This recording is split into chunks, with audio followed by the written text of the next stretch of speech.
ভরসা করতে হবে আল্লাহর উপরে। আর বিপদ যত বড় পাহাড় সমান হয়ে আসুক, ধৈর্য অবলম্বন করতে হবে। ধৈর্য হচ্ছে মুমিনের সবচাইতে বড় গুণ। মুমিনের সবচাইতে বড় কোয়ালিটি কি?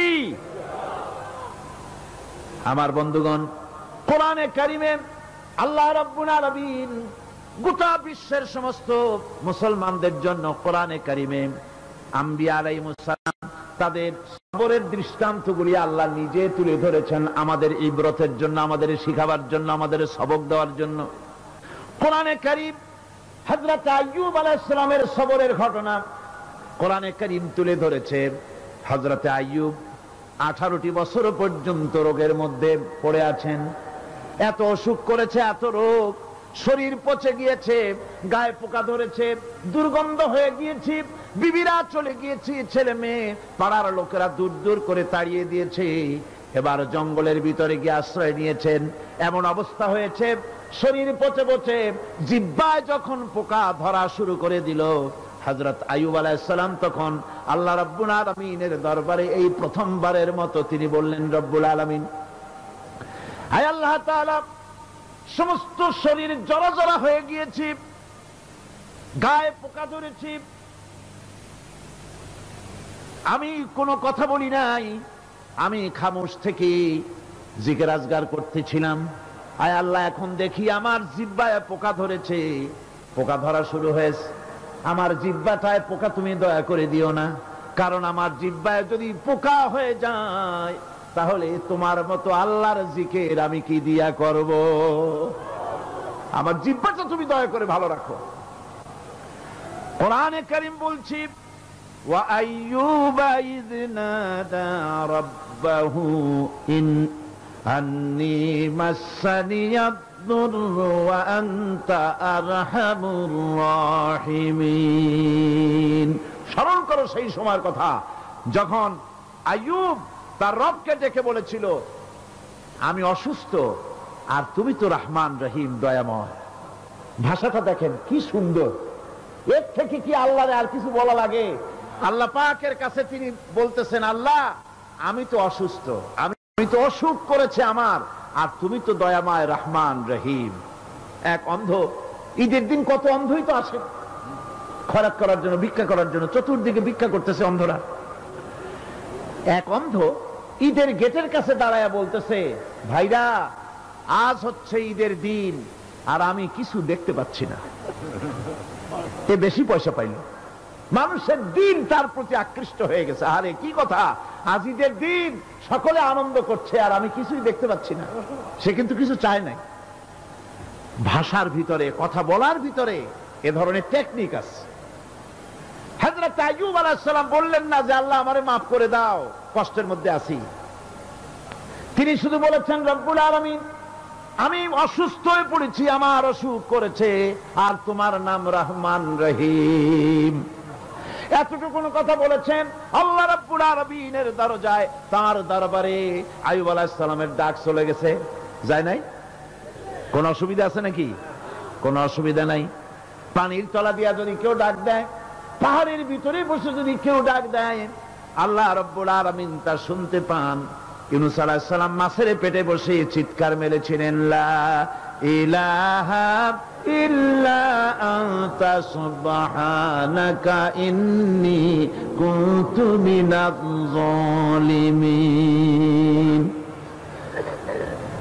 তিনি বলছিলেন, আয় আল্লাহ তাআলা, আমি তোমার প্রশংসা করছি, তুমি ছাড়া উপাস্য নাই, মাবুদ নাই। আমি তোমার পবিত্রতা ঘোষণা করছি, আমি তো জালিমদের অন্তর্ভুক্ত হয়ে গেছি। বাস এতটুকুন কথাই বলেছেন। আল্লাহ পাক বলছেন, ইউনূসের ডাক তো কেউ শোনে নাই, পানির মধ্যে কেউ শোনে নাই, জমিনের কেউ শোনে নাই, মহাশূন্যের কেউ শোনে নাই, কিন্তু মাছের পেটের ভেতরে থেকে, গভীর অতল দরিয়ার তলদেশ থেকে মাছের পেটের ভিতরে বসে আমার ইউনূস যে ডাক দিল, ওই ডাক আমি আরশের মালিক আমি শুনতে পেয়েছি, আর সঙ্গে সঙ্গে জবাব দিয়েছি। ফাস্তাজাবনা লাহু ওয়া নাজ্জাইনাহু মিনাল গাম্মি ওয়া কাযালিকা নুজিল মুমিনিন। ডাকের সাড়া দিলাম, বিপদ দিয়া বাঁচায় দিলাম। শুধু ইউনূসের নাম, আল্লাহ পাক এ জায়গায় আবার ওয়াদা করলেন, দুনিয়ার যত মুমিন বান্দা আছে তারা যদি কখনো বিপদে পড়ে যায় আর আমারে যদি ডাকে, আমি এই রকম করে বিপদ থেকে বাঁচায়া দেব। আইয়ুব আলাইহিস সালাম যখন আল্লাহ রাব্বুল আলামিনের কাছে ফরিয়াদ করলেন, আল্লাহ পাক তখন বলছেন, কোরআনে কারীম বলছে, ফাস্তাজাবনা লাহু ফাকাশাফনা মা বিহি মিন দুররিন ওয়া আতাইনাহু আহলাহু ওয়া মিসলাহুম মাআহুম রাহমাতাম মিন ইনদিনা ওয়া যিকরা লিল আবিদিন। আমি আইয়ুবের দোয়া কবুল করে নিলাম, শুধু তার পরিবার বর্গই দিলাম না, বরং আরো কিছু নিয়ামত আমি তাকে দান করে দিলাম। এবং তাই জন্য যেহেতু তারা ছিল আমার অনুগত বান্দা, আমার বাধ্যগত, আমি এই জন্য রহম করেছি, সমস্ত রোগ শোক আমি মাফ করে দিয়েছি। আমাদের সামান্য একটু জ্বর হয়, যদি 2-3 দিন জ্বর হয়েছে, জ্বর ছাড়ে না, বলে যে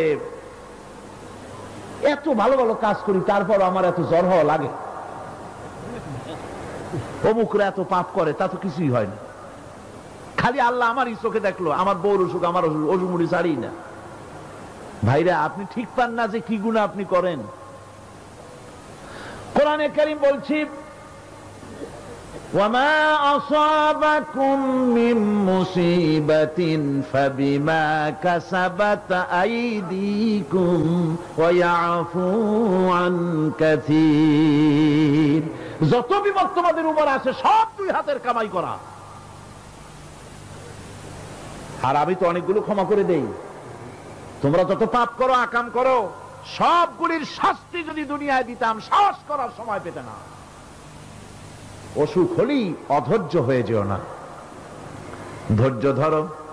আল্লাহ পাক বলেন, শুধু আইয়ুব নয়, ওয়া ইসমাঈল ওয়া ইদরিস ওয়া যাল কিফলি কুল্লুম মিনাস সাবিরিন।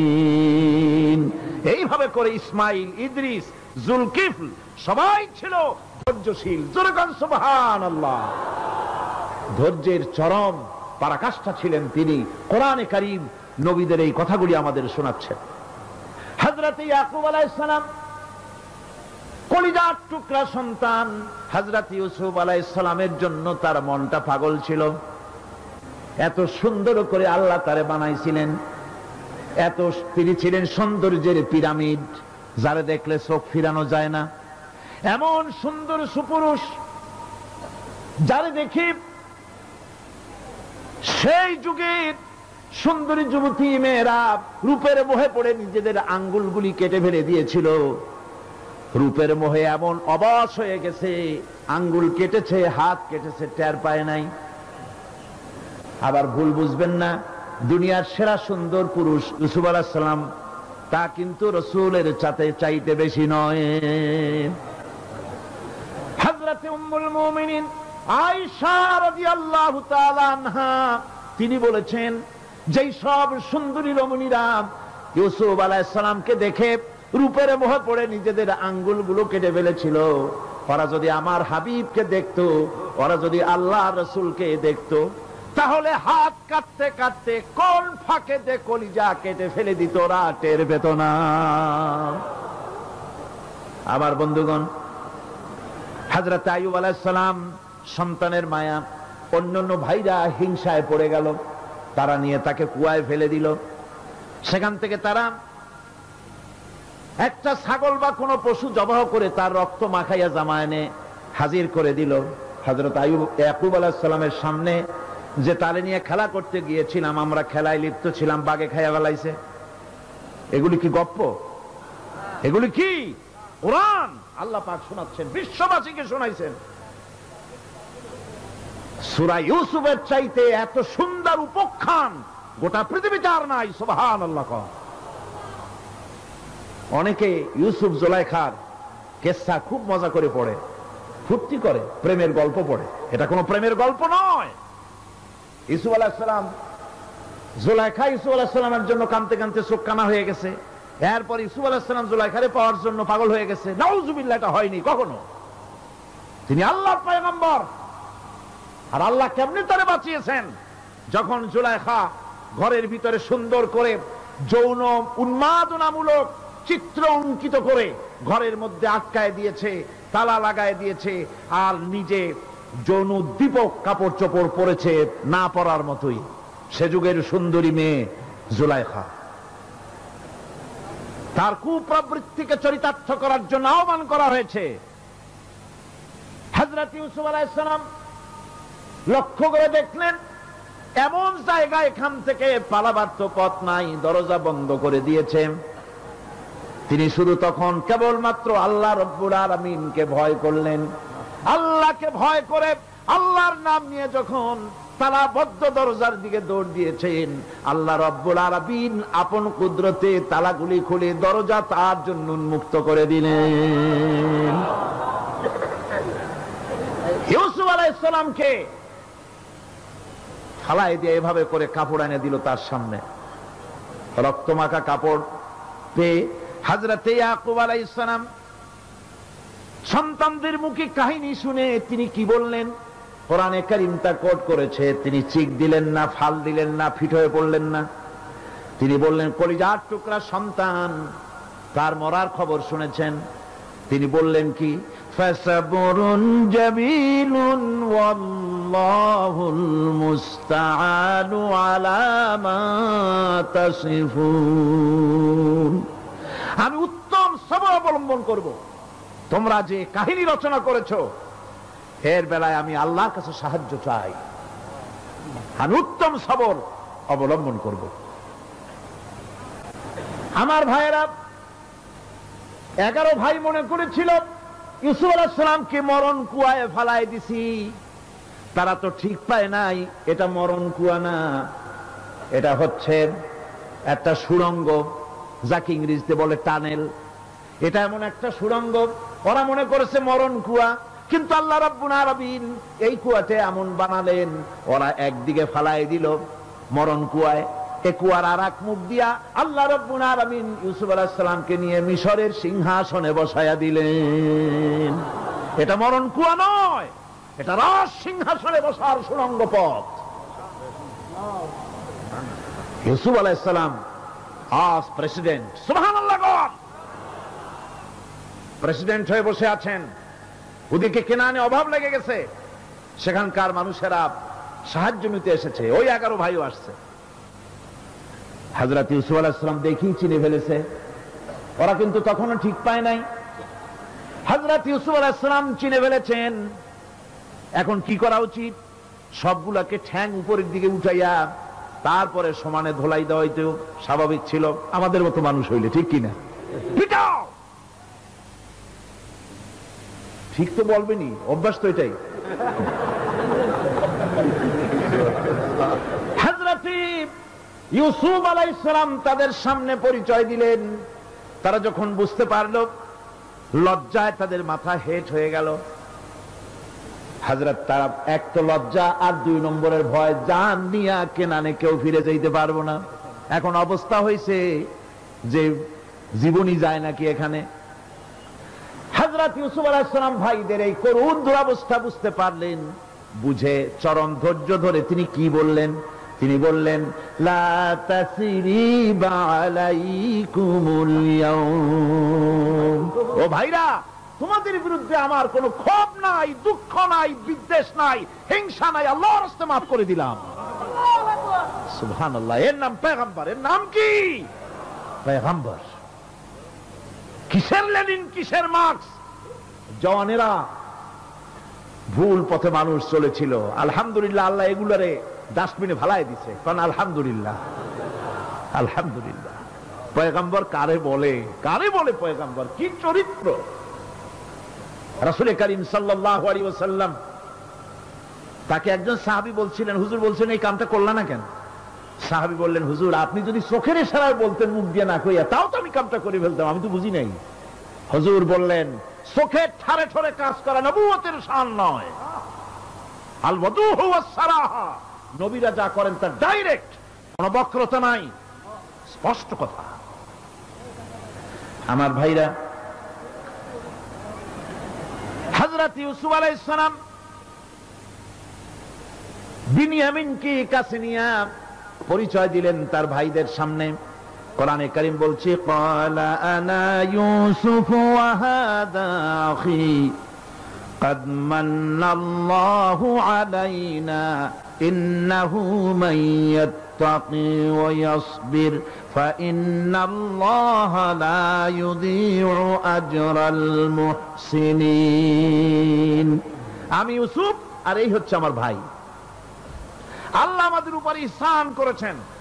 প্রকৃতপক্ষে যারা আল্লাহকে ভয় করে এবং সবর ইখতিয়ার করে, আল্লাহ এভাবে তাদেরকে তাদের আমলকে নিষ্ফল হতে দেন না। আমার এই জামাটা নিয়ে যাও। হযরত ইয়াকুব আলাইহিস সালাম কলিজার টুকরা সন্তান ইউসুফ আলাইহিস সালামের বিরহ যন্ত্রণায় ছেলেকে কতদিন দেখে না, কাঁদতে কাঁদতে চোখ দুটো অন্ধ হয়ে গেছে। মিশর থেকে কেনানের দিকে জামা রওনা হয়েছে। কোথায় মিশর, কোথায় কেনান? জামা যখন রওনা হয়ে গেছে, হযরত ইয়াকুব বলতেছেন, আমি যেন আমার ইউসুফের গন্ধ নাকে পেতেছি। জামা চলে এলো, চোখের উপরে রাখলেন, আল্লাহ রাব্বুল আলামিন তাকে চক্ষুষ্মান বানায়া দিলেন। ভাইরা আমার, পয়গম্বরেরা সবর করে গোটা দুনিয়ার মানুষের সামনে দৃষ্টান্ত সেট করেছেন সবর কারে কয়। আমার ভাইরা, হযরত ইব্রাহিম আলাইহিস সালামের কথা আল্লাহ পাক কোরআনে কারিমে বলছেন সবর কারে কয়। দেখো, শেখো সবর কারে কয়। আল্লাহ পাক বললেন, ইব্রাহিম তোমার বিবি আর তোমার নবজাতক এই সন্তানকে রেখে আসো মক্কা নগরীতে। তিনি চলে গেলেন। সেখানে ঘর নাই, বাড়ি নাই, কিচ্ছু নাই, চতুর্দিকে ধুধু বালু আর মরুভূমি। হযরতে হাজরা বলছেন, ইব্রাহিম সামান্য পানি আর খাবার দিয়া আমার সন্তান শুদ্ধ এখানে রেখে যেতেছো, আমি কি অপরাধ করেছি? কোনো জবাব নাই। দুইবার তিনবার বলার পরে হাজরা বলছেন, ইব্রাহিম গো, তবে কি আমার আল্লাহর হুকুম মতো আমারে রেখে যাচ্ছ নাকি? হযরত ইব্রাহিম আকাশের দিকে আঙ্গুল উঁচু করলেন। কথা বলবেন, বাক শক্তি বেরোচ্ছে না। 80 বছর বয়সের সময় একটা বাচ্চা আল্লাহ তারে দিচ্ছেন। আর এমন বাচ্চা, পয়গম্বরের ছেলে, কি সুন্দর চেহারা, মরুভূমির উপরে ফালাই দিয়ে রওনা হয়ে যাচ্ছেন। মুখ দিয়া কথা সরছে না, আকাশের দিকে দেখালেন। হযরত হাজরা বুঝতে পারলেন। হযরত হাজরা বলেন, ইব্রাহিম কোনো চিন্তা নাই, নিশ্চিন্ত মনে বাড়ি ফিরে যাও। আমি আমার আল্লাহর উপরে এতটা ভরসা করে আল্লাহর হুকুমে যদি আমার এখানে রেখে যেয়ে থাকো, ওই আল্লাহ পাক আমাকে আর আমার কলিজার টুকরা ইসমাইলকে পানিতে আর খাবারে মারবেন না, অবশ্যই তিনি ব্যবস্থা করবেন। ব্যবস্থা হয়ে গেল। হযরত ইসমাইল বড় হয়ে গেলেন। আল্লাহ পাক অর্ডার করলেন, জবাহ করো ছেলেকে। হযরত ইব্রাহিম আলাইহিস সালাম যখন জবাহের প্রস্তাব করলেন, হযরত ইসমাইল তা আপত্তি করতেন, বাবাজি আমার মায়ের আর আমাকে বাচ্চা অবস্থায় ফেলে গেলেন, খাবার দেন নাই, পরার দেন নাই, বছরের পর বছর আমাদের এখানে কাটলো, দেখতেও আসেন নাই, আজ আসছেন জবাহ দিতে। এটা কেমন কথা? কি ধরনের বাপ আপনি? এরকম বলছে নাকি? এরকম বলছে? হযরত ইব্রাহিম আলাইহিস সালাম প্রস্তাবটা কিভাবে পারলেন? আল্লাহ পাক কোরআনে কারিমের দৃষ্টান্ত রেখে দিয়েছেন। আল্লাহ পাক বলছেন, হযরত ইব্রাহিম ছেলেকে বললেন, ইয়া বুনাইয়া, হে আমার কলিজার টুকরা লাডলা, হে আমার কলিজার টুকরা সন্তান, ইন্নী আরা ফিল মানাম আন্নী আযবাহুক, আমি স্বপ্নে দেখছি আমি যেন তোমাকে জবাহ করতেছি। ফানজুর মাযা তারা, তোমার রায় কি বলো? আমি তো স্বপ্নে দেখছি যে আমি তোমার জবাহ করতেছি, এখন তোমার রায় কি, তোমার মত কি? হযরত ইসমাঈল আলাইহিস সালাম শুনিয়া দিলেন দৌড়, নাকি না? হযরত ইসমাঈল আলাইহিস সালাম ধৈর্যের প্রতীক। তিনি কি কথা বললেন? তার মুখের কথা কোরআন শরীফে আল্লাহ পাক উঠায় দিলেন। হযরত ইসমাঈল বললেন, ইয়া আবাতি ফাআল মা তু'মারু সাতাজিদুনি ইনশাআল্লাহু মিনাস সাবিরিন। হে আমার পিতা, আপনি যে ব্যাপারে আদিষ্ট হয়েছেন আপনি তা পালন করুন, অবশ্যই আমাকে ধৈর্যধারীদের মধ্যে পাওয়া যাবেন। সুবহানাল্লাহ। এক বর্ণনায় এসেছি, হযরত ইসমাইল বললেন, আব্বাজান আমি ধৈর্যধারীদের ভিতরে আমারে পাবেন, তবে জবাহ করার আগে আমার হাত পাটা একটু বেঁধে নেন, কারণ জবাহের যন্ত্রণায় আপনার গায়ে যদি আমার হাত পাও লেগে যায় তো বেয়াদবি হয়ে যেতে পারে। আর আমি মরে আমার জবাহ হয়ে যাওয়ার পর আমার রক্ত মাখা জামাটা নিয়া আমার মা হাজেরারে দিবেন, কারণ তাকে মা বলবার মতো আর তো কেউ নাই। হযরত ইব্রাহিম তাকে বাঁধবার জন্য প্রস্তুতি নিলেন। হযরত ইসমাইল বলছেন, আব্বাজান বাঁধবেন না, বাঁধার প্রয়োজন নাই। বলে কেন? একবার বাঁধতে বললে আবার তুমি নিষেধ করছো কেন? ছেলে বলছেন, আব্বাজান বাঁধবো না এই জন্যে, হয়তো কিয়ামতেই প্রশ্ন উঠতে পারে যে আল্লাহর হুকুমে রাজি ছিল না বলে হাত পা বাঁধা জবাহ করছে। আমি এই সুযোগ দিব না, আপনি জবাহ করেন, আমি এতটুকু নড়াচড়া করব না। ধৈর্যের চরম প্রতীক হযরতে ইসমাইল আলাইহিস সালাম দেখাই দিয়েছেন ধৈর্য কারে কয়। আমার বন্ধুগণ, এই পৃথিবীর সবচাইতে ধৈর্যের বড় প্রতীক হতেছেন ইমামুল মুরসালিন, আশরাফুল আম্বিয়া, সাইয়্যিদুল মুরসালিন জনাবে মুহাম্মাদুর রাসূলুল্লাহ সাল্লাল্লাহু আলাইহি ওয়াসাল্লাম। আমার বন্ধুগণ, সবচাইতে বড় ধৈর্যের প্রতীক তিনি। কাউকে একটা গালি দেন নাই জীবনে, কাউকে ঠাট্টা করেন নাই, কাউকে মারেন নাই, কারো মনে দুঃখ দেন নাই। তিনি দুঃখ পেয়েছেন, তিনি কাউকে দুঃখ দেন নাই। তিনি কষ্ট পেয়েছেন, কাউকে কষ্ট দেন নাই। আমার ভাইয়েরা, তায়েফের ময়দান, আমার নিজের চোখে তায়েফে যেদিন আমি তায়েফ দেখলাম, আমি তায়েফে ঢুকেছি, জীবনে কোনোদিন যাই নাই। রমজান মোবারকে আমি সেখানে গেলাম, আমাকে বসার জন্য তারা নিয়ে যাবে। আমি বললাম আগে বসবো না, আমারে আগে নিয়ে যাও, আমার নবীকে কোন জায়গায় ওরা মেরেছিল সেই জায়গাটা দেখাও। তায়েফের সেই গলিতে যখন আমি গিয়েছি, দুই দিকে পাহাড় দাঁড়ানো, তায়েফের লোক আমার সাথে ছিল, তারা বলল এই জায়গাটা প্রথম যেখানে চতুর্দিক থেকে নবীজিকে পাথর মারছিল আর আল্লাহর নবী বেহুশ হয়ে পড়ে গিয়েছিলেন। 3টা দিন না খাওয়া, হযরতে খাদিজা নাই, আবু তালিব নাই, মক্কায় জায়গা নাই পা রাখার। নবীজি 3টা দিন ঘুরলেন। নেতারা বলল, তুমি যদি নবী হবে তো এতিম হলে কেন? আল্লাহ নবী বানাবার জন্য কি একটা ধনী মানুষ পায় নাই? তোমার মতো এতিম আর গরিবের নবী বানাইলো কেন? আল্লাহ নবী 3 দিন পর যখন দেখলেন কেউ দাওয়াত শোনে না, কেউ মানে না, কেউ গ্রহণ করে না, তখন তিনি নেতাদের অনুরোধ করলেন, ঠিক আছে দাওয়াত তো কবুল করল না, তবে একটা কাজ করো, অন্তত আমি যে তায়েফে আসছিলাম এই খবরটা মক্কায় দিও না, ওরা আরো অত্যাচার বাড়ায় দেবে। এই কাফিরগুলি খবর তো মক্কায় পাঠালো, আর সমস্ত যুবকদেরকে লেলিয়ে দিল। যুবকেরা চতুর্দিকে দাঁড়াইছে, রাসূলকে পাথর মারা শুরু করে দিল। আমি যখন রেল লাইনের থেকে হাঁটি, যখন রেল লাইন কোনো সময় দেখি, রেলের পাথরগুলি, রেল লাইনের পাথরগুলি দেখলেই আমার মাথায় যেন কেন তায়েফের কথা মনে এসে যায়। আরে মানুষের গায়ে পাথর মারলে কি অবস্থার সৃষ্টি হয়! পাথর নূরের শরীর, রহমতের শরীর, কিটি কিটি রক্ত ঝরছে।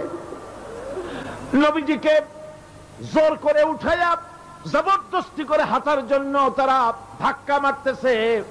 আবার কিছুদিন গিয়ে নবীজি আবার বেহুশ হয়ে পড়েছেন, এইখান থেকে আবার উঠাইছে, আবার ধাক্কা মারতেছে। 3 নম্বরের আর একটা জায়গা আছে যেখানে ভাঙ্গা একটা মসজিদ। তায়েফের লোকেরা আমাকে বলল এই জায়গাটা হলো শেষ জায়গা যেখানে রাসূল করিম 3য়-বারের মতো বেহুশ হয়েছিলেন, এখানেই হুজুরের রক্ত ঝরেছে বেশি। 2 রাকাত নামাজ পড়লাম, সিজদায় পড়ে আবুল কান্না কাল্লাম আল্লাহর কাছে। নবীজি যখন হুশ এসেছে, হযরতে জিবরাইল বলেন, ইয়া রাসূলুল্লাহ, আপনার এই কষ্ট দেখে ফেরেশতারা কাঁদতেছে। আপনি অনুমতি দিয়ে দেন এই দুই পাহাড়কে মিলাইয়া সমস্ত তায়েফবাসী কাফেরগুলি মাটির সাথে মিশাইয়া দেই। নবীজি বললেন, জিবরাইল, আমি যদি হুকুম করি আর আমার হুকুম মতো যদি এই কাম করো, একটা কাফেরও যদি না বাঁচে তাহলে কার মুখে পৌঁছাবো লা ইলাহা ইল্লাল্লাহু মুহাম্মাদুর রাসূলুল্লাহ। আমার ভাইরা, হুজুর সাল্লাল্লাহু আলাইহি ওয়াসাল্লাম উঠে বসলেন। এমন সময় হযরতে যায়েদ শরীরের রক্তগুলি মুছে দিতেছেন। হুজুর সাল্লাল্লাহু আলাইহি ওয়াসাল্লাম বসে দুইখানা হাত উত্তোলন করলেন। নবীজির চোখ থেকে পানি গড়ায় পড়তেছে। আরে কেউ নাই, আল্লাহ ছাড়া কেউ নাই সাহায্য করার। নবীজি হাত তুলে মোনাজাত করতেছেন, চোখ দিয়া পানি পড়ে দাড়ি ভিজে পড়তেছে, গায়ে দিয়া রক্ত ঝরতেছে। নবীজি কি দোয়াটা করলেন? বদদোয়া করলেন না, গজব দিতে বললেন না।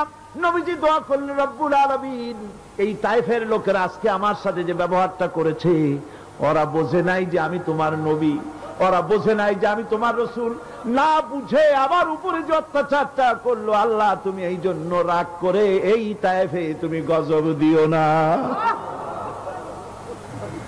আল্লাহ পাক পরবর্তী সময় হুজুরকে স্মরণ করাই দিলেন, ওয়া মা আরসালনাকা ইল্লা রাহমাতাল লিল আলামিন।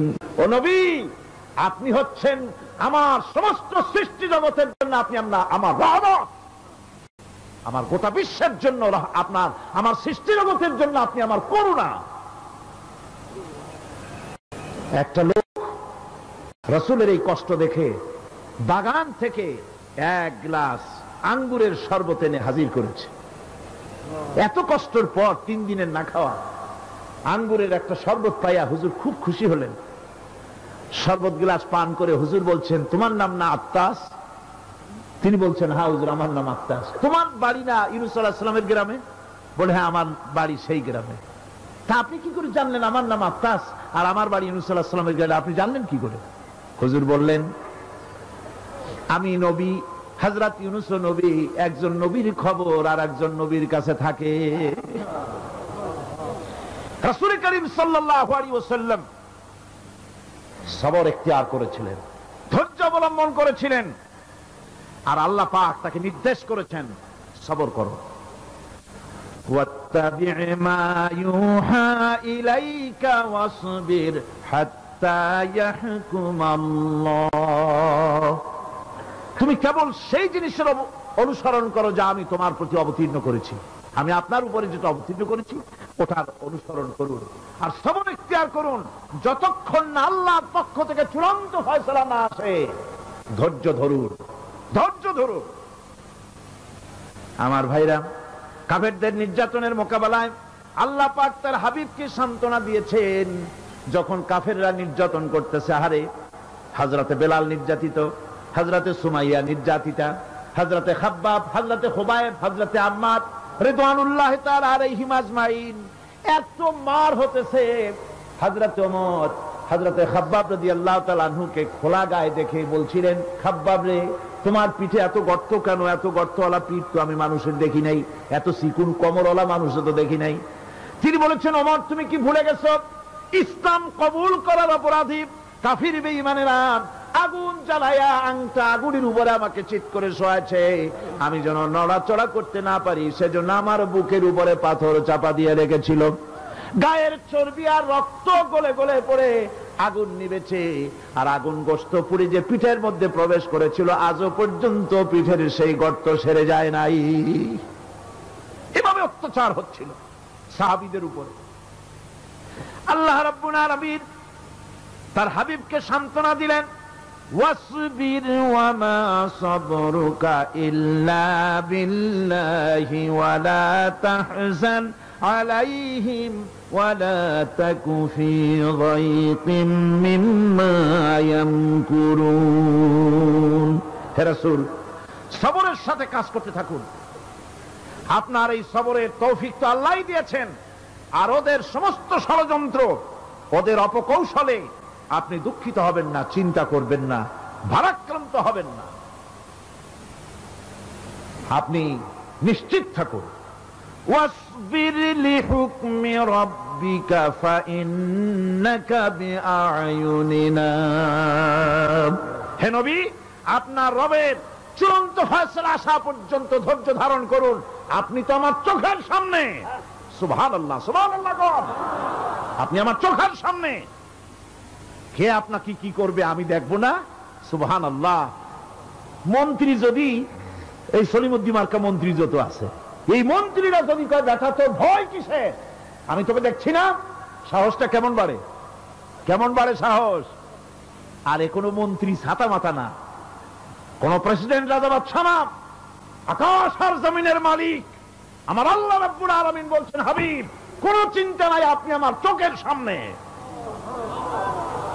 ওরা চায় আপনাকে দুনিয়া থেকে মিটাই দিতে, আর আমি চাই ওয়ারাফানা লাকা যিকরাক, আপনার প্রশংসা তো হবে গোটা বিশ্ব জুড়ে, সর্বত্র ছড়িয়ে যাবে আপনার নাম। সুবহানাল্লাহ বিহামদিহি।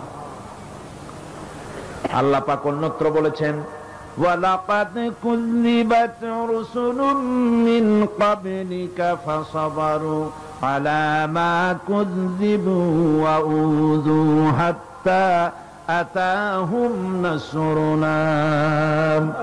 হে মুহাম্মদ সাল্লাল্লাহু আলাইহি ওয়াসাল্লাম, আপনার পূর্বে অসংখ্য নবী রাসূল এই পৃথিবীতে আসছে এবং জুলুম আর নির্যাতনের শিকার তারা হয়েছেন। অবশেষে তাদের প্রতি আল্লাহর সাহায্য এসেছে। সুতরাং আপনাকেও ধৈর্য ধারণ করতে হবে। ধৈর্য ছাড়া কোনো পথ নাই। ধৈর্য আপনাকে ধারণ করতেই হবে। আর এই ধৈর্য ধারণ করলে পরে আল্লাহর চূড়ান্ত ফয়সালা আসবে, তখন আল্লাহ পাক মেহেরবানি করবেন। আমার ভাইরা, এই ধৈর্য পৃথিবীর সমস্ত পয়গম্বররা ধৈর্য অবলম্বন করেছেন, কখনো অধৈর্য হন নাই। দিন কায়েমের সংগ্রামে নবী রাসূলগণ দারুণ ভাবে সবর ইখতিয়ার করেছেন। বৃদ্ধবাদীদের সকল রকমের নির্যাতন, অপকৌশল, ষড়যন্ত্র, এই সব কিছু মোকাবেলা করেছেন ধৈর্যের নীতি অবলম্বন করি। কখনো ধৈর্যচ্যুতি তাদের মধ্যে ঘটেনি, বরং আল্লাহ রাব্বুল আলামিন তাদের প্রতি সন্তুষ্ট হয়েছেন। যারা এই ধৈর্য ধরেছে তাদের উপরে সন্তুষ্ট হয়ে আল্লাহ রাব্বুল আলামিন বলেছেন, ওয়া কাআইয়্যিম মিন নাবিয়্যিন কাতালা মাআহু রিব্বিয়ুন কাসীর। এর আগে অনেক নবী এসেছিলেন যাদের সাথে বহু আল্লাহওয়ালা লোক লড়াই করেছেন। ফামা ওয়াহানু লিমা আসাবাহুম ফি সাবিলিল্লাহি ওয়ামা যাফু ওয়ামা ইসতাকানু। আল্লাহর পথে তাদের উপর যত বিপদ এসেছিল তারা হতাশ হয়ে পড়েন নাই, দুর্বলতা দেখাননি, বাতিলের সামনে মাথাও নত করেন। ওয়াল্লাহু ইউহিব্বুস সাবিরিন। আর আল্লাহ পাক ধৈর্যশীল যারা, তাদেরকে আল্লাহ পাক ভালোবাসেন। আমার ভাইরা, ধৈর্যের পরিচয় রাসূল করিম সাল্লাল্লাহু আলাইহি ওয়াসাল্লাম উহুদের ময়দানে যখন আক্রান্ত হয়ে গেলেন, চতুর্দিকে কাফেররা ঘিরে ধরেছে, বাঁচার কোনো পথ নাই। সাহাবায়ে কেরাম রাসূলকে পাহারা দিলেন। যারা রাসূলকে পাহারা দিতে দাঁড়ায়ছেন, জীবন দিয়া পাহারা দিতে দাঁড়ায় গেছে, রাসূলের দিকে মুখ দিয়া, পিঠটা বাইরের দিকে দিয়ে রাসূলকে পাহারা দেওয়া শুরু করেছেন। হুজুরকে পাহারা দিতে যারা দাঁড়িয়েছিলেন, কাফের কর্তৃক নিক্ষিপ্ত কি তীরগুলি এসে যখন বিঁধতেছিল, শুধু একজন সাহাবী হযরত তালহার পিঠের ভিতরে রাসূলকে হেফাজতের জন্য 80টা তীর একজনের পিঠের মধ্যে গিয়ে ঢুকেছে। এক অসতর্ক মুহূর্তে নবীজির দান্দান মোবারক শহীদ হয়ে গেল, শিরস্থান ভেঙে গেল, লোহার কড়া প্রবিষ্ট হয়ে গেল কপালের ভিতরে। হুজুর মাথা ঘুরে পড়ে গেলেন।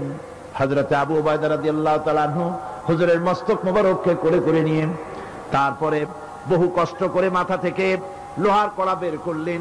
এবার ওই কড়ার ছিদ্র দিয়ে রক্ত আসতেছে, মুখ দিয়ে রক্ত পড়তেছে, দাড়ি ভিজে যাচ্ছে।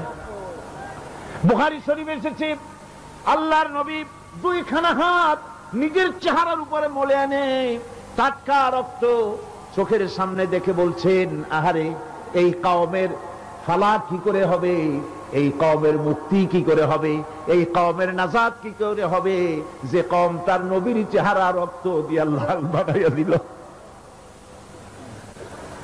নবীজি বললেন, আল্লাহুম্মা গফিরলি কওমি ফাইন্নাহুম লা ইয়ালামুন, আয় আল্লাহ পাক, আমার এই কওম বুঝতে পারে না, ওদেরকে মাফ করে দাও। খবর ছড়িয়ে গেল নবীজি শহীদ হয়ে গিয়েছেন। খবর ছড়িয়ে গেল চতুর্দিকে, মদিনায় খবর ছড়িয়ে গেল, মানুষ পাগলের মতো দৌড়ানো শুরু করে দিল। এক মেয়ে লোক দৌড়াচ্ছে ওহদের দিকে, কয়েকজন সাহাবীর সঙ্গে দেখা। তারা জিজ্ঞেস করলেন, দৌড়াও কেন মহিলা, যাও কই? কয় ওহদের দিকে যেতেছি। কয় যায় তো কোনো লাভ নাই, যেহেতু তোমার যে স্বামী এসেছিলেন জিহাদের ময়দানে তিনি তো শহীদ হয়ে গেছেন। মহিলা বলতেছে, কে শহীদ হয়েছে শুনতে চাই না, আগে বলো নবীজি কেমন আছে। আবার কিছুক্ষণ পর আর কয়েকজনের সঙ্গে দেখা। তারা বলছে, মেয়ে লোক দৌড়াও কই? যাচ্ছি ওহদের দিকে। তারা বলছেন যে কোনো লাভ নাই, তোমার যে দুইটা কলিজার টুকরা সন্তান ওহদে এসেছিল দুটোই শহীদ হয়ে গেছে। মা বলতেছি, ও সাহাবী, কে শহীদ হয়েছে শুনতে চাই না, তাড়াতাড়ি করে বলো আল্লাহর নবী মুহাম্মদ রাসূলুল্লাহ সাল্লাল্লাহু আলাইহি ওয়াসাল্লাম কেমন আছেন। দৌড়াতে দৌড়াতে ওহদের মাঠে সাহাবায়ে কেরাম পরিবেষ্টিত। আল্লাহর নবীর কাছে গিয়ে হুজুরের জীবিত চেহারা মোবারকের দিকে তাকায়া মেয়ে লোকটি কাঁদতেছে আর বলতেছে, ইয়া রাসূলুল্লাহ, আমার স্বামী মরা শোক, আমার কলিজার টুকরা দুইটা সন্তান মরা শোক, আমার কলিজা থেকে মুছে গেছে, আপনি বেঁচে আছেন, তামাম মুসলমানদের এর চাইতে বড় সান্ত্বনার নাই।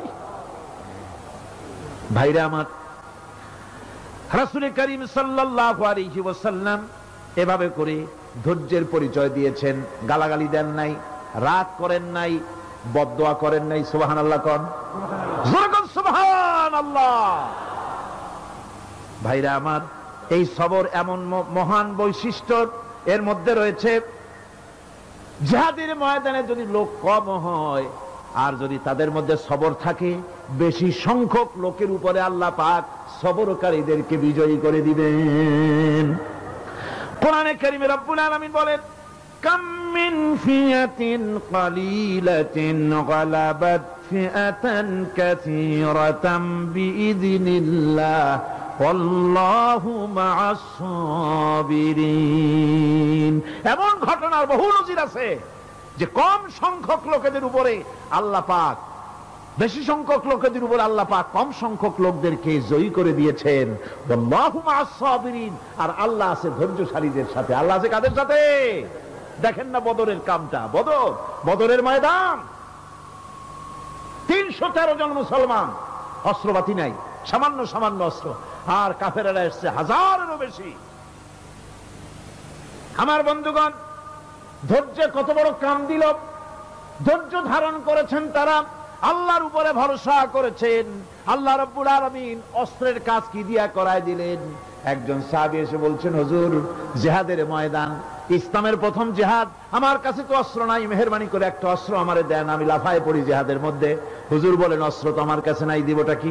সাহাবী বলছেন, হুজুর, অস্ত্র না থাকে যা পারেন তাই দেন, আপনার হাত দিয়ে যা দিবেন আমি দাঁড়ায় থাকতে পারবো না, জিহাদে আমাকে শরীক হতেই হবে। নবীজি কাছে পেলেন একখানা শুকনা খেজুরের ডাল, খেজুরের ডালখানা তুলে সাহাবীর হাতে তুলে দিলেন। সাহাবী বলেন, রাসূলের হাতের দেওয়া শুকনা খেজুরের ডালটা নিয়ে আমি যখন কাফেরদের ভিড়ের মধ্যে ঝাঁপায় পড়ে যখন শুকনা খেজুরের ডাল দিয়ে আঘাত দিলাম, তখন ধারালো তরবারি দিয়ে আঘাত করলে যে কাম হয়, শুকনা খেজুরের ডালের আঘাতে কাফের দ্বিখণ্ডিত হয়ে জমিনে পড়ে গেল। ভাইরা আমার, আল্লাহ রাব্বুল আলামিন সবর যারা করে, সংখ্যা যদি কম হয়, আল্লাহ পাক তাদেরকে বিজয়ী করে দেবেন, এই ওয়াদা আল্লাহ রাব্বুল আলামিন করেছেন। এই সবরের গুণ ছাড়া জান্নাতেও প্রবেশ করা যাবে না। সবর যদি না থাকে বেহেশতে যাওয়া যাবে না। ভালো করে মনে রাখেন, আল্লাহ পাক বলছেন, আম্মা হাসিবতুম আন তাদখুলুল জান্নাতা ওয়ালাম্মা ইয়া'লামিল্লাহুল্লাযীনা জাহাদু মিনকুম ওয়া ইয়া'লামাস সাবিরিন। তোমরা কি মনে করেছো এমনি বেহেশতে চলে যাবা? এটা কি মামু বাড়ির আবদার নাকি? এমনি বেহেশতে চলে যাবা। অথচ আল্লাহ রাব্বুল আলামিন এখনো দেখেন নেননি যে তোমাদের মধ্যে কারা জিহাদ করতে প্রস্তুত, কারা তোমাদের মধ্যে জিহাদ করে জান দেওয়ার জন্য প্রস্তুত, আর কারা ধৈর্যধারী, এটা তো আল্লাহ এখনো দেখে নেন নাই। সুতরাং হক এবং বাতিলের সংগ্রামে লিপ্ত হতে হবে। আল্লাহ দেখতে চান কারা জীবন দিতে চায়। সুতরাং ইসলামী আন্দোলনে যারা শরীক হবে তাদের বিপদ এবং মুসিবত দিয়ে আল্লাহ রাব্বুল আলামিন তাদের সাহসিকতা এবং ধৈর্যের পরীক্ষা নিবেন। কোরআনে কারীম বলছে, وَلَنَبْلُوَنَّكُمْ حَتَّى نَعْلَمَ الْمُجَاهِدِينَ مِنكُمْ وَالصَّابِرِينَ وَنَبْلُوَ أَخْبَارَكُمْ। অবশ্যই আমি তোমাদেরকে পরীক্ষার সম্মুখীন করব, আর তোমাদের মধ্যে সত্যিকার মুজাহিদ, দৃঢ়তা অবলম্বনকারী কারা আমি তা দেখব। এটা যেন আমি দেখে নিতে পারি, সেই জন্য আমি বিপদ এবং মুসিবতের মধ্যে তোমাদের ফেলবো। ধৈর্যধারীদের উপরে আমার রহমত অবশ্যই থাকবে। সবর এমন এক সম্পদ যা ধারণ করলে পরে আল্লাহ রাব্বুল আলামিন রাষ্ট্রীয় ক্ষমতা দান করে দেন। কোন সুবহানাল্লাহ, জোরে কোন সুবহানাল্লাহ। ধৈর্য ধারণ করলে আল্লাহ রাষ্ট্রের মতো বিরাট নিয়ামত আল্লাহ হাতে তুলে দিবেন। তার প্রমাণ কোরআন শরীফে আল্লাহ বলছেন, বনি ইসরাইলরা মিশর থেকে যখন বহিষ্কার হয়ে গেল, তাদের যখন পা রাখার কোনো জায়গা থাকলো না, বনি ইসরাইলরা মিশর থেকে যখন বহিষ্কার হয়ে গেল, এরপরে আল্লাহ পাক তারা যখন ধৈর্য অবলম্বন করলো, আল্লাহ পাক তাদের ব্যাপারে বলছেন, ওয়া আওরাসনাল কওমাল্লাযীনা কানু ইস্তাদআফুনা মাশারিকাল আরদি ওয়া মাগারিবাহা আল্লাতী বারাকনা ফিহা। আর তাদের স্থলে আমি নির্যাতিত লোকদেরকে প্রতিষ্ঠিত করলাম। পশ্চিম এবং উত্তরের তাদেরকে আমি পশ্চিম এবং পূর্বের উত্তরাধিকারী তাদেরকে বানায় দিলাম। বিরাট এলাকা তাদের হাতে আমি তুলে দিলাম। ওয়া তাম্মাত কালিমাতু রাব্বিকাল হুসনা আলা বানি ইসরাঈলা বিমা সাবারু। আর এভাবে করে আল্লাহ পাক তার কথাকে পূর্ণ করলেন বনি ইসরাইলদের উপরে। সবর এখতিয়ার করার জন্য, ধৈর্য ধরার কারণে আল্লাহ পাক রাষ্ট্রের মালিক তাদের বানায় দিলেন। যেরকম সুবহানাল্লাহ। সবর যদি করা হয়, তো যুদ্ধ যদি বাদে, যদি জিহাদ শুরু হয়ে যায়, আল্লাহ পাক বলেছেন ফেরেশতা দিয়ে সাহায্য করবে। যদি সবর থাকে তোমাদের, সবর থাকলে আল্লাহ কি দিয়ে সাহায্য করবেন? ফেরেশতা। কোরআনে কারীম বলছি, বালা ইন তাসবিরু ওয়া তাত্তাকু ওয়া ইয়াতুকুম মিন ফাওরিহিম হাদা ইউমদিদুকুম রাব্বুকুম বিখামসাতি আলাফিন মিনাল মালাইকাতি মুসাউমিমিন। হ্যাঁ, তোমরা যদি ধৈর্য অবলম্বন করো আর আল্লাহকে ভয় করে চলো, তাহলে এক্ষুনি আল্লাহ রাব্বুল আলামিন তোমাদের জন্য কাতারে কাতারে শৃঙ্খলাবদ্ধ ৫,০০০ ফেরেশতা দিয়ে তোমাদেরকে সাহায্য করবেন। সুবহানাল্লাহ। তোমাদেরকে ফেরেশতা দিয়ে সাহায্য করা হবে। তোমরা যদি সবর ইখতিয়ার করো, তাহলে সংখ্যা যদি কম হও, বেশি সংখ্যার উপরে জয়ী করে দেব। ইয়াকুম মিনকুম ২০ সাবিরুনা ইয়াগলিবু মিয়াতাইন। যদি তোমাদের ভিতরে ধৈর্যশীল ২০ জন হয়, আমি ২০০ কাফেরের বিরুদ্ধে তোমাদেরকে জয়ী করে দেব। সুবহানাল্লাহ। তোমরা যদি হও ধৈর্যশীল ২০ জন, ২০০ কাফেরের উপরে তোমরা জয়যুক্ত হয়ে যাবে। আর বিপদ আর মুসিবতে যারা ধৈর্য ধরে, তাদের জন্য আল্লাহর পক্ষ থেকে সুসংবাদ। সুসংবাদ কাদের জন্য? ধৈর্যধারীদের জন্য। কোরআনে কারীম বলছে, ওয়াবাশশিরিস সাবিরিনাল্লাযীনা ইযা আসাবাতহুম মুসিবাতুন ক্বালু ইন্না লিল্লাহি ওয়া ইন্না ইলাইহি রাজিউন। সুসংবাদ সেই সব ধৈর্যশালীদের জন্য যারা নাকি বিপদ এবং মুসিবতে আসলে যারা বলে, কি বলে, পড়েন আমার সাথে, ইন্না লিল্লাহি ওয়া ইন্না ইলাইহি রাজিউন। এটা শুধু আমাদের লোকেরা কেউ মরলে পড়ে, এটা শুধু মরার সময় নয়, বরং যে কোনো বিপদ আর মুসিবত এলে মোমেন বান্দা যারা, তারা কি পড়বে, ইন্না লিল্লাহি ওয়া ইন্না ইলাইহি রাজিউন। নিশ্চয়ই নিশ্চয়ই আমরা আল্লাহর জন্য এবং আমাদের সকলকেই আল্লাহর কাছে ফিরে যেতে হবে, প্রত্যাবর্তিত হতে হবে। সবরকারীদের জন্য রয়েছে জান্নাতের সুউচ্চ সম্মানের জায়গা। জান্নাতীদের জান্নাতে সবচেয়ে সম্মানজনক জায়গা আল্লাহ রাব্বুল আলামিন ধৈর্যশালীদেরকে দান করবেন। কোরআনে কারীম বলছে, উলাইকা ইউজজাউনাল গুরফাতা বিমা সাবারু ওয়া ইউলাক্কাউনা ফিহা তাহিয়াতান ওয়া সালামা। এরা হলো সেই সব লোক যাদেরকে প্রদান করা হবে বেহেশতের সুউচ্চ মঞ্জিল, কারণ তারা সবর ইখতিয়ার করেছিল, তারা সবর করছিল, এই জন্য বেহেশতের সবচাইতে ভালো জায়গা তাদের দেওয়া হবে। কোন আলহামদুলিল্লাহ, জোরে কোন আলহামদুলিল্লাহ। এবং জান্নাতে সবরকারীদেরকে সম্বর্ধনা দেওয়া হবে, সম্বর্ধনা দেওয়া হবে। খালিদিনা ফিহা হাসুনাত মুস্তাকাররান ওয়া মুকামা। চিরদিন তারা জান্নাতের ভেতরে বসবাস করবে এবং কতই না সুন্দর, কতই না উত্তম জায়গা সবরকারীদের জন্য আল্লাহ বেহেশতের মধ্যে রেখে যাবেন। জান্নাতে প্রবেশ করার সাথে সাথে চতুর্দিক থেকে ফেরেশতারা ছুটে আসবে সবরকারীদের জন্য। ওয়াল মালাইকাতু ইয়াদখুলুনা আলাইহিম মিন কুল্লি বাব। চতুর্দিক থেকে ফেরেশতারা তাদেরকে ইস্তেকবাল করবে, কি বলবে, সালামুন আলাইকুম বিমা সাবারতুম ফানি'মা উকবাদ-দার। তোমাদের প্রতি শান্তি বর্ষিত হোক, কারণ তোমরা পৃথিবীতে সবর অবলম্বন করেছিল। কতই না উত্তম জায়গা, কতই না সুন্দর জায়গা আল্লাহ রাব্বুল আলামিন সবরের বিনিময় তোমাদেরকে দান করেছেন। সুতরাং এই সবর হচ্ছে মুসলমানদের জন্য সবচেয়ে বড় নিয়ামত।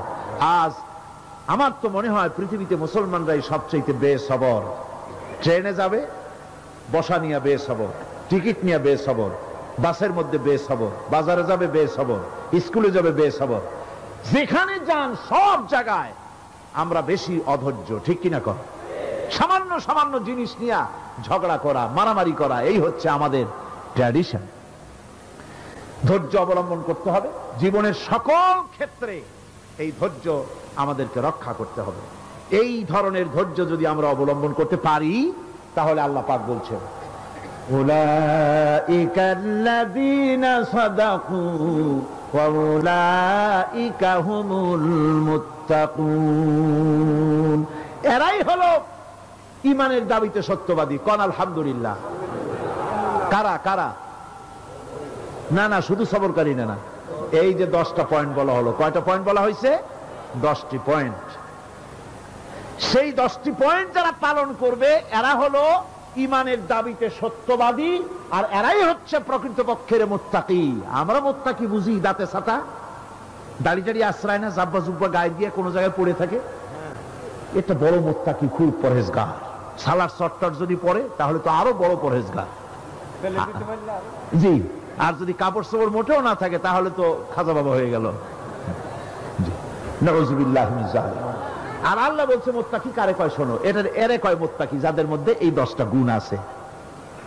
এই 10টি সত্য যদি সম্পাদন করতে পারি, যদি আমল করতে পারি, জীবন ধন্য হয়ে যাবে। সেই 10টি কথা আমি আবার আপনাদের স্মরণ পটে তুলে দিতে চাই, প্যাকেট করে পকেটে উঠাই দিতে চাই, যেন বাড়ি নিয়ে যেতে পারেন। 1 নম্বর হচ্ছে 10টি পয়েন্টের 1 নম্বর আল্লাহর প্রতি ঈমান। 1 নম্বরে আল্লাহর প্রতি ঈমান, 2 নম্বরে পরকালের প্রতি ঈমান, 3 নম্বরে ফেরেশতাদের উপর ঈমান, 4র্থ নম্বরে কিতাবের প্রতি ঈমান, 5ম নম্বরে নবীদের প্রতি ঈমান, 6ষ্ঠ নম্বরে সহায় সম্বলহীন নিকটবর্তী আত্মীয়, ইয়েতিম, মিসকিন, প্রবাসী, মুসাফির, সাহায্য প্রার্থী, এদেরকে মুক্ত করার জন্য এদেরকে সাহায্য প্রদান করা, 7 নম্বরে নামাজ প্রতিষ্ঠা করা, 8 নম্বরে যাকাত আদায় করা, 9 নম্বরে ওয়াদা পালন করা, 10 নম্বরে সবর এখতিয়ার করা। কয়টা হইল? কয়টা হলো? এই 10টি কাজ যদি আমরা পালন করতে পারি, বিপদে মুসিবতে ধৈর্য ধারণ করতে পারি, যত মুসিবত আসুক, আসলে এগুলি কিছু না। মুসিবত আল্লাহ টেস্ট করবেন, মুসিবত দিয়া আল্লাহ টেস্ট করেন। দেখা যায় যে ওদের শক্তি খুব বেশি, চোখে আপনি দেখতে পারেন, কিন্তু আল্লাহ বলছেন ইন্না কায়দাশ শায়তানে কানা দাঈফা। বাতিলরা হলো শয়তান, বাতিলরা কি? আর ওদের চক্রান্ত আসলেই দুর্বল। এদের চক্রান্ত আসলে কি? দুর্বল। কাজেই এগুলিকে ভয় করা যাবে না। বিপদে মুসিবতে ধৈর্য ধারণ করে যদি অগ্রসর হওয়া যায়, তো আল্লাহ রাব্বুল আলামিন এই 10টি পয়েন্ট যদি আমল করা যায়, দুনিয়াও শান্তি পাবো, আখিরাতেও শান্তি পাবো। যত মুসিবত আসুক, বিপদ আসুক, ধৈর্যের সাথে মোকাবেলা করতে হবে। ধৈর্যের অর্থ কি? আমি আগেই বলেছি, ধৈর্যের অর্থ হচ্ছে অবিচলতা, দৃঢ়তা, বরদাস্ত করা, সহিষ্ণুতা, ধীরতা, স্থিরতা। ধৈর্যের অর্থ এটা নয় একজন একটা থাপ্পড় মারলো আর আপনি বলবেন যে বাবা ব্যথা পাইছো নাকি, তাহলে আরো একখান থাপ্পড় দিয়া দাঁত আমার সবগুলো ভালাই দেয়। এর নাম ধৈর্য নয়। ধৈর্য হচ্ছে পরিস্থিতির মোকাবেলা করতে হবে সাহসিকতার সাথে, এর নাম হচ্ছে ধৈর্য। ওই যে আমি একটা দৃষ্টান্ত দিয়ে থাকি, এক সাপ একবার মুরিদ হয়েছিল এক পীর সাহেবের কাছে। পীর বলছিলেন যে না, আমি তো এই সব সাপ টাপ মুরিদ বানাই না। কয় না হুজুর, আমারে বানান। তারপরে মুরিদ বানায় কিছু অজিফাতারে শিখাই দিল আর বলল খবরদার কাউকে দংশন করবে না। ঠিক আছে, সে যায়া জিগারাজগার শুরু করে দিয়েছে। এর মধ্যে জমিনে রাখাল আসছে, ধান কাটছে, ধানগুলো নিবি কি করে, দড়ি দাড়ি পাচ্ছে না। তো কি করা যায়, বানবে কি দিয়া? সন্ধ্যার পরে অন্ধকারে দেখে যে দড়ি একটা পড়ে আছে। ও যে কি দড়ি তা তো ওরা বুঝে নাই। ওইটারে নিয়ে ধানরে ফেসাইয়া লেজ দিয়ার মাথা দিয়ে এরকম করে বাসেটারে দিয়ে বাঁধছে। সাপ তখন বলতেছে হায় হায় রে, কেবল যে মুরিদ হইছি, তা না হলে তুই ঠিক পাইতি যে আমি কি ধরনের দড়ি। এরপরে নিয়ে বাড়ি নিয়ে ভালাই দিয়েছে, ওটারে খুলে সাপটার ঘাড় গেছে মস্কিয়া। বহুত কষ্ট করে হুজুরের বাড়ি গিয়ে হাজির। কয় যে হুজুর কি একখান জিকির শিখাইলেন, আমার তো ঘাটটার মুসকে শেষ। আশ্চর্য কথা, কত মানুষ মুরিদ হইলো, কত কিছু মুরিদ হইলো, কারো তো জিকির করলে ঘাড় মস্কে যাবে কেন? এটা কেমন কথা? কয় হুজুর ঘটনাই। আরে বেটা ঘটনা এইটা, তুই কি করছিলি? কয় যে আপনি যে নিষেধ করছেন দংশন করতে, আমি তো দংশন করতে পারিনি। আরে বেটা, দংশন করতে নিষেধ করছিলাম, ফোস করতে তো নিষেধ করি নাই। তোরে যখন দড়ি মনে করে হাত দিছিল, ফোস করে উঠতি, ওই রাখা লাভ দিয়া বন আর পার হইয়া দিল্লি চলে যেত। কাজী ধৈর্যের মানে শীত হয়ে পড়া না। ধৈর্য মানে অবিচলতা, দৃঢ়তা নিয়ে শক্তি সঞ্চয় করে আল্লাহর উপরে ভরসা করে বাতিলের বিরুদ্ধে ঝাঁপায় পড়তে হবে, বাতিল উৎখাত হতে বাধ্য হবে।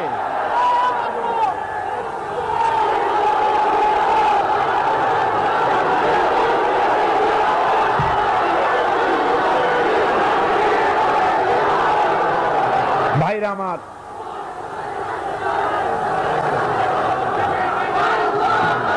সুতরাং আলহামদুলিল্লাহ আমরা কোরআনে কারিমের এই আয়াতে কারিমাত আমরা যদ্দূর পারলাম আলোচনা করেছি। আল্লাহ পাক যেন এতে বরকত দেন। জোরে কোন আমিন, আর জোরে কোন আমিন।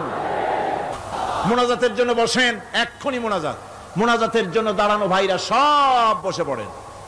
আল্লাহুম্মা আমিন।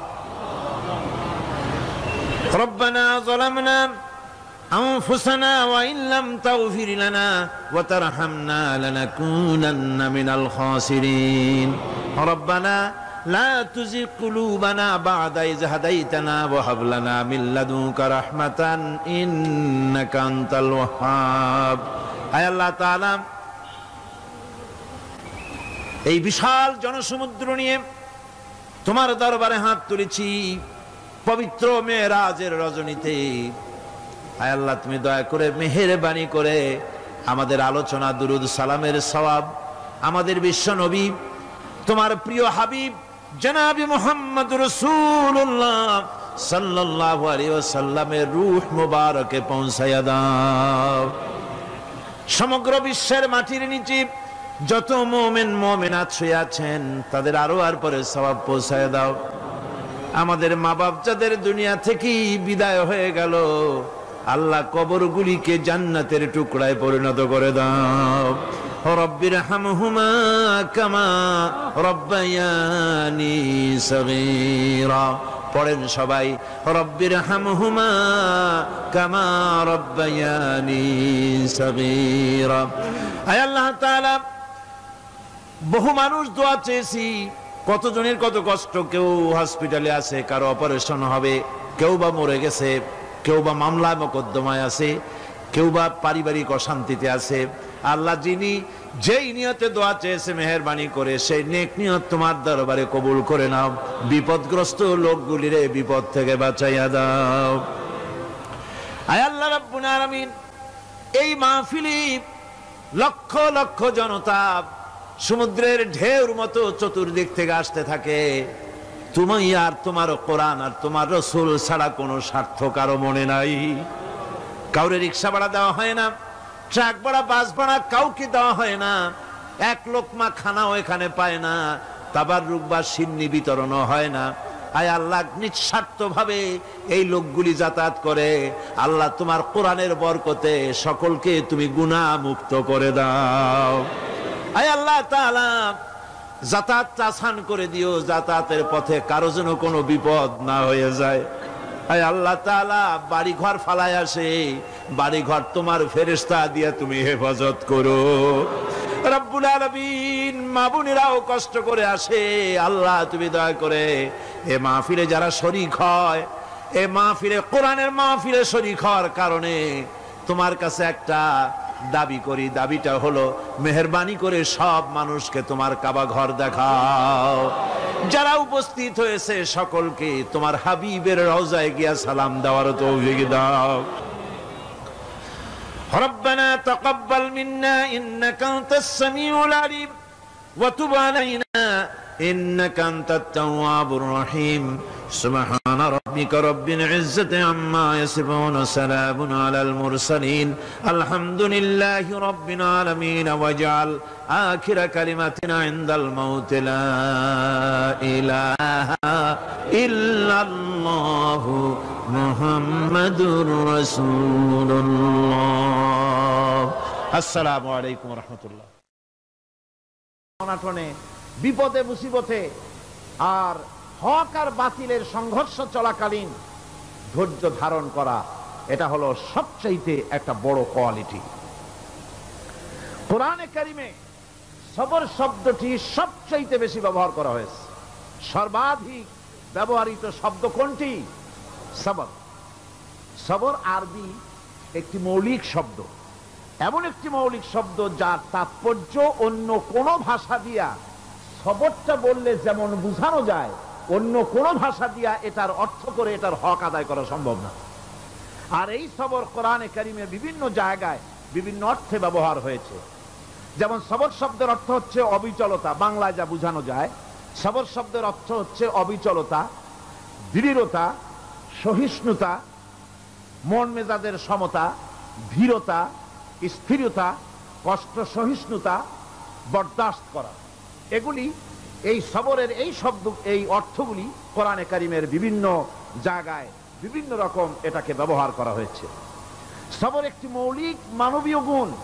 এই গুণ যার মধ্যে আছে সে তার নৈতিকতার শীর্ষে পৌঁছে যেতে পারে। আর এই গুণটি যার মধ্যে অভাব, এই সবর যার ভিতরে নাই, সে মানুষের পর্যায়ে পড়ে না। যত অসুবিধা, যত কষ্ট, যত রকমের বিপদ মুসিবত, যত রকমের অসুবিধার সৃষ্টি হয়, তার মূলীভূত কারণ হচ্ছে ধৈর্যের অভাব, সবরের অভাব। দুনিয়ার সমস্ত নবী রাসূলগণ সবর অবলম্বন করেছেন। তারা ছিলেন সবরের মূর্ত প্রতীক। সবর কাকে বলে দুনিয়াবাসীকে তারা তা দেখিয়ে দিয়েছেন। নিজ নিজ কওমের কাছ থেকে যখন কওমের কাছে নবীরা দাওয়াত দিয়েছেন, ইসলামের দ্বীনের দাওয়াত দিয়েছেন, তখনই সমাজপতিরা, রাষ্ট্রশক্তি তাদের উপরে, নবীদের উপরে ভেঙে পড়েছে, অত্যাচার করেছে। আল্লাহর পয়গম্বরেরা এই সমস্ত অত্যাচারের মোকাবেলায় চরম ধৈর্যের পরিচয় দিয়েছেন। কোরআনে কারিমে উল্লেখ করা হয়েছে অত্যাচারের মোকাবেলায় আম্বিয়ায়ে কেরাম যা বলেছেন সেটা হলো এই, وما لنا ألا نتوكل على الله وقد هدانا سبلنا আল্লাহ পাক বলেন, পয়গম্বররা বলেছেন আমরা আল্লাহর উপরে ভরসা করব না, তো কার উপরে ভরসা করব? তিনিই তো আমাদেরকে সঠিক পথ দেখিয়েছেন, সঠিক রাস্তা আমাদের দেখিয়েছেন, সুতরাং তার উপরেই তো আমরা ভরসা করব। ولنصبرن على ما أذيتمونا وعلى الله فليتوكل المتوكلون তোমরা আমাদের যে সব কষ্ট দাও, পীড়ন দাও, সেজন্য আমরা ধৈর্য অবলম্বন করব। তোমরা আমাদেরকে কষ্ট দিচ্ছ, আমরা ধৈর্য অবলম্বন করব আর ভরসা করব কেবলমাত্র তার উপরে যে আল্লাহ রাব্বুল আলামিন আমাদেরকে নবী করে পাঠিয়েছেন। সেই ভরসা করতে হলে সেই আল্লাহর উপরেই তো ভরসা করা উচিত। আমরা সেই আল্লাহর উপরে ভরসা করে আছি। তোমাদের যত খুশি আমাদের বিরুদ্ধে ষড়যন্ত্র করো, আমাদেরকে অত্যাচার করো। কোরআনে কারিমে হযরত হুদ আলাইহিস সালামের ঘটনা আল্লাহ রাব্বুল আলামিন এভাবে এনেছেন, तमाम এলাকার মানুষ তার বিরুদ্ধে ক্ষিপ্ত হয়ে গিয়েছে। সমাজের লোক, রাষ্ট্রশক্তি হযরত হুদ আলাইহিস সালামের উপর অত্যাচারের পাহাড় ভেঙে দিয়েছে। হযরত হুদ আলাইহিস সালাম একা মানুষ, সমাজের রাষ্ট্রশক্তির এই দুর্বিসন্ধির ষড়যন্ত্রের চ্যালেঞ্জ তিনি গ্রহণ করলেন। আর তিনি বললেন, তিনি যেটা বললেন আল্লাহ পাক কোরআনে তা কোট করে দিলেন। দুনিয়ার সমস্ত ইসলামী আন্দোলনের কর্মীদের জন্য আল্লাহ পাক কোট করে দিলেন, সমস্ত মুমিনদের জন্য তা উল্লেখ করলেন। হুদ আলাইহিস সালাম তিনি জাতিকে বললেন, ফাকিদুনি জামিআন সুম্মা লা তুনদিরুন। তোমাদের যত ক্ষমতা আছে সমস্ত ক্ষমতা নিয়ে আমার বিরুদ্ধে তোমরা ষড়যন্ত্র করো, আর আমাকে এতটুকু অবকাশ দিও না। আমি সেই আল্লাহ রাব্বুল আলামিনের উপরে ভরসা করেছি, যার কুদরতি হাতের ভিতরে আমার জান, আর গোটা পৃথিবীর সমস্ত প্রাণীর জান যার কুদরতি হাতের মধ্যে। যার হাতের ভিতরে গোটা পৃথিবীর সমস্ত জান, সে আল্লাহর উপরে ভরসা করেছি। যা খুশি তোমরা আমার বিরুদ্ধে করতে পারো। সুবহানাল্লাহ ওয়া বিহামদিহি। এটার নাম হলো ঈমান, এটার নাম সবর, এটার নাম ধৈর্য। এই ধৈর্য আসে ঈমানে কামেল হলে পরে এবং আল্লাহর উপরে পরিপূর্ণ বিশ্বাস হলে পরে। যদি কারো দিনের মধ্যে কথা বিশ্বাস থাকে যে আমার জন্য আল্লাহর পক্ষ থেকে যদি কোনো বুলেট নির্ধারণ করা থাকে, গোটা বিশ্ব যদি আমাকে পাহারা লাগায়, ওই বুলেট থেকে আমাকে বাঁচাইতে পারবে না। আর আমার জন্য যদি একটা বুলেট আল্লাহ কর্তৃক নির্ধারিত থাকে, তাহলে গোটা পৃথিবীর মানুষ চেষ্টা করেও সেই বুলেট থেকে আমাকে রক্ষা করতে পারবে না। এটার নাম হচ্ছে ঈমান। এই ঈমান যখন মানুষের মধ্যে সৃষ্টি হয়ে যায়, তখন সে বিপ্লবী শক্তিতে পরিণত হয়ে যায়। তার কাছে ভয় বলে কোনো জিনিস থাকে না, যেহেতু সে তো ভরসা করেছে এমন শক্তির কাছে যার চাইতে প্রচন্ড ক্ষমতা, আকাশেও কারো নাই, জমিনেও। তিনি কে? জোরে চিল্লায় বলেন, তিনি কে? আমার বন্ধুগণ, রাসূল করিম সাল্লাল্লাহু আলাইহি ওয়াসাল্লাম হিজরতের রাতে সূর পাহাড়ের গাড়ে সওরের কাছে যখন চলে গেছেন, ফজরের রক্ত হয়ে হয়ে আসতেছে। হযরত আবু বকর রাদিয়াল্লাহু তাআলা আনহু বলছেন, হে আল্লাহর রাসূল, এখন আর অগ্রসর হওয়া ঠিক হবে না, বেলা উঠে গেলে ধরা পড়ে যাব। এখানে গুহা আছে, ভিতরে প্রবেশ করি। হযরত আবু বকর রাসূলের সম্মতি পেয়ে হযরত আবু বকর রাদিয়াল্লাহু তাআলা আনহু বলছেন, ইয়া রাসূলুল্লাহ, পাহাড়িয়া গুহা, সাপ বিচ্ছু থাকতে পারে, আমাকে অনুমতি দেন, আমি আগে ভিতরে ঢুকে সাফ করে আপনাকে ডাকি। ভিতরটা সাফ করে তিনি ডাকলেন। রাসূল করিম ভিতরে ঢুকে বলছেন, আবু বকর, পাহাড় বেয়ে বেয়ে বড্ড কষ্ট হয়েছে, একটু বসো, তোমার উরুর উপরে মাথা রেখে আমি একটু ঘুমাইয়া যাই। আল্লাহর নবী আরাম ফরমাচ্ছিলেন। সকালবেলায় কাফির বেঈমানরা যখন আস্তে আস্তে করে গুহা মুখে পৌঁছে গেছে, পায়ের চিহ্ন এখানে শেষ, তাদের নিশ্চিত ধারণা এর ভিতরে নবীজি আছেন। বলছে বেরিয়ে আসো। একজন বলে নাই, আর একজন বলে আছে। এভাবে তাদের মধ্যে দ্বিমত হয়ে গেল। হযরত আবু বকর বলছেন, ইয়া রাসূলুল্লাহ, আমরা তো ধরা পড়ে গেছি, আমাদের তো আর উপায় নাই। এ গুহাটা এতই অগভীর, শুয়ে যদি হাঁটু উঁচু করা যায় উপর থেকে দেখা যায়, বসলে পরে মাথা দেখা যায়, ধরা তো পড়ে গেছি, উপায় নাই। আল্লাহর নবী তখন তার হাবিব, তার বন্ধুকে কি বললেন? বিশ্ববাসীর জন্য আল্লাহ পাক কোরআনে তা উঠায় দিলেন। নবীজি তার বন্ধুকে ডেকে বললেন, লা তাহজান ইন্নাল্লাহা